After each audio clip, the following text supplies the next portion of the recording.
Right. Bus ప్రమాదం జరిగినప్పుడు అసలు ఏం జరిగింది? ఎందుకు ప్రయాణికులు బయటకు రాలేకపోయారు?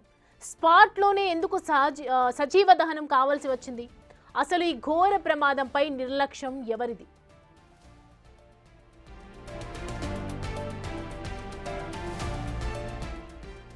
ఒక్కసారి ప్రమాదం జరిగినప్పుడు ఏమైందో చూద్దాం. ఫస్ట్, రాంగ్ రూట్లో ఆపోజిట్ డైరెక్షన్లో వచ్చిన బైకును బస్సును ఢీకొట్టడంతో మంటలు చెలరేగాయి. డ్రైవర్లు ఫైర్ సేఫ్టీ కిట్తో కాకుండా వాటర్ బాటిళ్లలోని నీళ్లతో మంటలు ఆర్పే ప్రయత్నం చేశారు. మంటల తీవ్రతను అసలు అంచనా వేయలేకపోయారు. ప్రమాదం తర్వాత ప్రయాణికుల్ని ఆలస్యంగా నిద్రలేపారు. మరోవైపు ప్రమాదం వల్ల బస్సు డోర్ హైడ్రాలిక్ సిస్టమ్ దెబ్బతినింది. దాంతో బస్ డోర్ ఓపెన్ కాలేదు, ప్రయాణికులు బయటకు రాలేకపోయారు. అయితే బస్సు చివరిలో ఉన్న ప్రయాణికులు కొందరు అద్దాలు పగలగొట్టుకుని బయటకు వచ్చారు.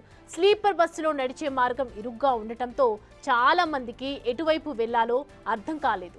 ఈలోపు బస్సు లోపల కమ్మేసిన దట్టమైన పొగతో ఊపిరి ఆడని పరిస్థితి ఏర్పడింది. చాలా మంది ప్రయాణికులు పొగ కారణంగా స్పృహ కోల్పోయి మంటల్లో సజీవ దహనమయ్యారు.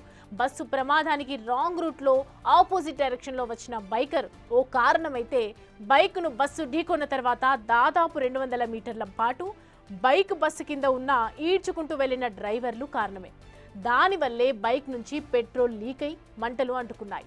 ఆ మంటల్ని కేవలం వాటర్ బాటిల్లోని నీళ్లతో ఆర్పే ప్రయత్నం చేశారని పోలీసులు చెప్తున్నారు. బైక్ను బస్సు ఢీకొట్టిన తర్వాత కేవలం 2 నిమిషాల్లోనే బస్సు బూడిద కుప్పలా మారిపోయిందని ప్రత్యక్ష సాక్షులు చెప్తున్నారు.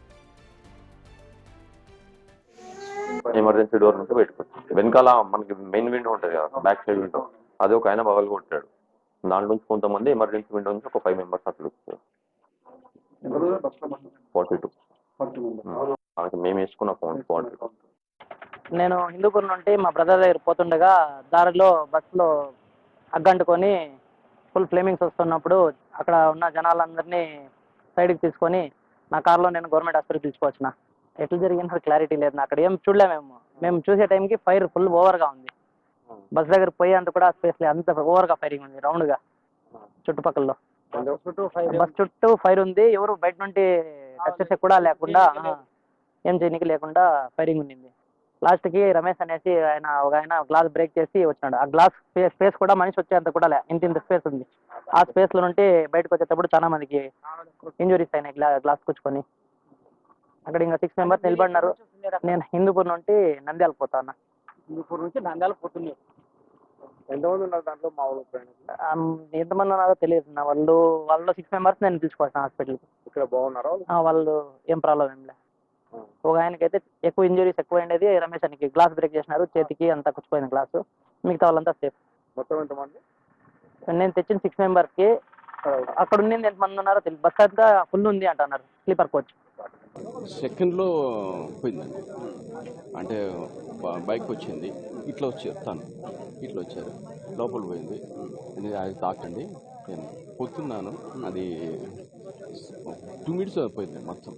ఆ లోపల మొత్తం స్ప్రెడ్ అసలు లేదు. ఇట్లా వస్తుంది మీరు ఇది ఓకే తింటాను, ఇట్లా వస్తుంది అంటే అది ఆయన ఆహారం కొడుతుండు తను ఉన్నారు, కానీ ఈయన కరెక్ట్ లేదండి. ఇట్లా వస్తుంది బైక్ 2 మినిట్స్ అందరూ వచ్చారండి. పోలీసు వాళ్ళు, తర్వాత అందరూ, కలెక్టర్ మేడం, తర్వాత చాలా మంది వచ్చారు. మంటలు వచ్చింది, ఒక్కసారి వచ్చింది. నిజంగా వీడు ఇదంతా ఉంది, ఎక్కువ ఉంది, అర్థం కలిగింది. మాకు కూడా అట్లా వచ్చింది.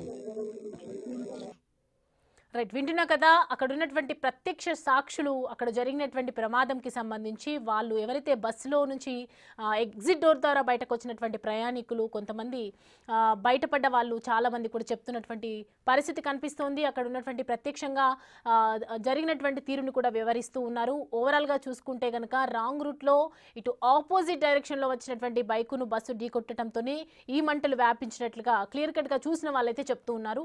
డ్రైవర్లు ఫైర్ సేఫ్టీ కిట్ తో ఆ టైంలో ఎప్పుడైతే ఒక్కసారిగా బైక్ కిందకు వెళ్ళిపోయి ఆయిల్ని తాకటంతో ఆయిల్ అంతా లీక్ అయిపోయి ఇంజన్ టచ్ అవ్వడంతో అక్కడ నిప్పు రవ్వలు చెరిగి ఏదైతే మంటలు పూర్తిగా పైకి రావడం, ఒక్కసారిగా అక్కడ అగ్ని సంభవించడం చూసిన వెంటనే డ్రైవర్ల దగ్గర ఆల్మోస్ట్ వాళ్ళ దగ్గర ఫైర్ సేఫ్టీ కిట్ ఖచ్చితంగా ఉంటుంది. ఆ టైంలో ఏం చేయాలి అనేది స్పాంటేనియస్గా రియాక్ట్ అవ్వడం వాళ్ళ చేతిలోనే ఉంటుంది. కాబట్టి ఇది పూర్తిగా చూసుకుంటే డ్రైవర్ల తప్పిదం ఆల్మోస్ట్ చాలా వరకు ఉండొచ్చు అని చెప్తూ ఉన్నారు. అండ్ డ్రైవర్లు సేఫ్టీ కిట్తో కాకుండా ఒకవైపు వాటర్ బాటిల్, అంత పెద్ద మంట, అంత పెద్ద బస్సు ప్రమాదం జరిగిన టైంలో చిన్న వాటర్ బాటిళ్లతోని నీళ్లతో మంటలు ఆర్పే ప్రయత్నం చేశారు అంటేనే డ్రైవర్ల పరిస్థితి ఏంటి, అసలు దీనికి సంబంధించినటువంటి ట్రావెల్ ఈ ఓనర్ కానివచ్చు, ఇటు ఆఫీసర్స్ అయితే రియాక్ట్ అవ్వాల్సిన అవసరం ఎంతైనా ఉంది. ఎందుకంటే ఫైర్ సేఫ్టీ కిట్ని వాడడం వాళ్ళకు తెలియదా, మరి డ్రైవర్కి సంబంధించినటువంటి ఎక్స్పీరియన్స్ ఏ విధంగా ఉంది, ఇలాంటి అనేక అనుమానాలు కూడా అక్కడ వ్యక్తమవుతున్నటువంటి పరిస్థితి కనిపిస్తోంది.